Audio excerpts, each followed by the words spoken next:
ทุกๆคนนะคะต้องเต้นทั้งงานไปขอบคุณน้ำใจงามๆค่ะน้องนี้สวัสดีจ้าน้องลา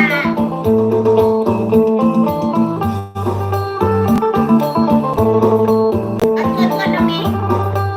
เบิ่งก่อนกันลูกเฮ้ยคือดวงแล้วเฝ้านอนน่ารักพักเพียงคนละวันขอบคุณน้องลา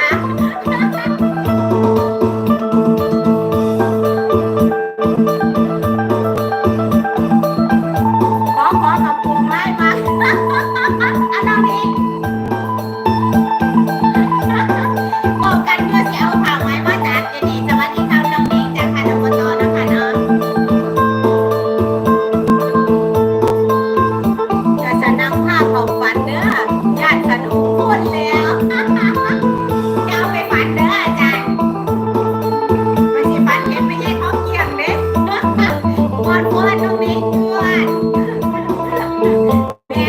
อันว่าท่านเด้อพี่น้องก็ขอตอบขอไปเด้อ